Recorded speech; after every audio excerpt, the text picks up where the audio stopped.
നമസ്കാരം. ഇസ്ലാം മതത്തിന്റെ ഏറ്റവും പവിത്രമായ സ്ഥലങ്ങൾ സ്ഥിതി ചെയ്യുന്ന സൗദി അറേബ്യയിൽ മദ്യനിരോധന നിയമങ്ങളിൽ വലിയ ഇളവുകൾ വരുന്നു. റിയാദിലെ ഡിപ്ലോമാറ്റിക് ക്വാർട്ടറിൽ നയതന്ത്ര ഉദ്യോഗസ്ഥർക്കായി മാത്രം പ്രവർത്തിച്ചിരുന്ന ഏക മദ്യശാല ഇപ്പോൾ വിദേശികളായ സമ്പന്നർക്കും പ്രീമിയം റെസിഡൻസി ഉടമകൾക്കുമായി തുറന്നുകൊടുത്തിരിക്കുകയാണ്. ഔദ്യോഗിക പ്രഖ്യാപനങ്ങളൊന്നുമില്ല എങ്കിലും വിവരമറിഞ്ഞതോടെ കടയ്ക്ക് മുന്നിൽ നീണ്ട ക്യൂ ആണ് അനുഭവപ്പെടുന്നത്. സൗദി കിരീടാവകാശി മുഹമ്മദ് ബിൻ സൽമാൻ രാജകുമാരൻ നടപ്പിലാക്കുന്ന ഉദാരവൽക്കരണ നയത്തിന്റെ ഭാഗമായാണ് ഈ നീക്കം. ടൂറിസം പ്രോത്സാഹിപ്പിക്കാനും വിദേശ നിക്ഷേപകരെ ആകർഷിക്കാനും ലക്ഷ്യമിട്ടാണ് സൗദി ഇത്തരം മാറ്റങ്ങളിലേക്ക് കടക്കുന്നത്. കഴിഞ്ഞ വർഷം ജനുവരിയിലാണ് ഈ കട പ്രവർത്തനം തുടങ്ങിയത്. ഒരു ഡ്യൂട്ടി ഫ്രീ ഷോപ്പിനോട് സാമ്യമുള്ള ഈ മദ്യശാലയുടെ ഉടമസ്ഥാവകാശം ഔദ്യോഗികമായി വെളിപ്പെടുത്തിയിട്ടില്ല. കർശനമായ സുരക്ഷയുമാണ് ഇവിടെ ഏർപ്പെടുത്തിയിട്ടുണ്ട്. പ്രവേശനത്തിന് മുൻപ് എല്ലാ സന്ദർശകരെയും പരിശോധനകൾക്കും വിധേയമാക്കും. ഫോണുകളും ക്യാമറകളും അകത്ത് നിരോധിച്ചിട്ടുമുണ്ട്. കൂടാതെ സ്മാർട്ട് ഗ്ലാസുകളുള്ള കണ്ണടകൾ പോലും ജീവനക്കാർ പരിശോധിക്കും.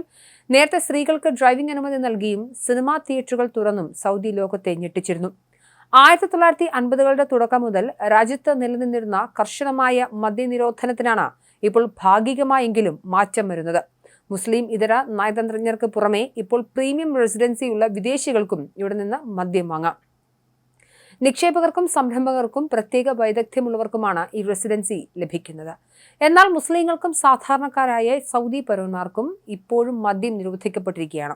അതേസമയം ഈ മദ്യശാലയിൽ വൻ വിലയാണ് ഈടാക്കുന്നതെന്ന് ഉപഭോക്താക്കൾ സാക്ഷ്യപ്പെടുത്തുന്നുമുണ്ട്. നയതന്ത്രജ്ഞർക്ക് നികുതി ഇളവ് ലഭിക്കുമെങ്കിലും പുതിയതായി അനുമതി ലഭിച്ച വിദേശികൾ വൻ തുക നികുതിയായി നൽകേണ്ടി വരുന്നുണ്ട്. വൈനിനും ബിയറിനും മറ്റ് വിദേശ മദ്യങ്ങൾക്കും ഇവിടെ സ്റ്റോക്ക് ഉണ്ടെങ്കിലും പ്രീമിയം ബ്രാൻഡുകൾക്ക് കടുത്ത ക്ഷാമമുണ്ടെന്നും പറയപ്പെടുന്നു. 1951 സൗദി രാജകുടുംബത്തിലെ മിജാരി രാജകുമാരൻ മദ്യലഹരിയിൽ ബ്രിട്ടീഷ് വൈസ് കൗൺസിൽ സിറിൽ ഉസ്മാനെ വെടിവെച്ചു കൊന്ന സംഭവത്തെ തുടർന്നാണ് അബ്ദുൽ അസീസ് രാജാവ് രാജ്യത്ത് മദ്യം നിരോധിച്ചത്. അന്നു മുതൽ കർശനമായി തുടരുന്ന നിയമത്തിനാണ് ഇപ്പോൾ ഇളവ് വരുന്നത്. മദ്യം ലഭ്യമല്ലാത്തതിനാൽ സൗദിയിലുള്ളവർ കുടിക്കാൻ വേണ്ടി അയൽരാജ്യമായ ബഹ്റൈനിലേക്കും ദുബായിലേക്കും പോകുന്നത് പതിവാണ്.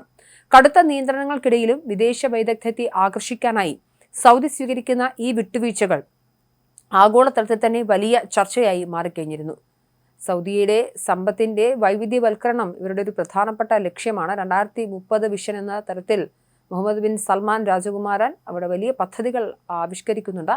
ടൂറിസത്തെ ആകർഷിക്കുക, കൂടുതൽ വിദേശ നിക്ഷേപങ്ങൾ ഉണ്ടാവുക, ഓയിൽ മാത്രമല്ലാതെ എണ്ണ മാത്രം ആശ്രയിക്കാത്ത മറ്റൊരു സമ്പദ്വ്യവസ്ഥ ഉണ്ടാക്കിയെടുക്കണം എന്നുള്ളതാണ് ഇതിൻ്റെ ലക്ഷ്യം.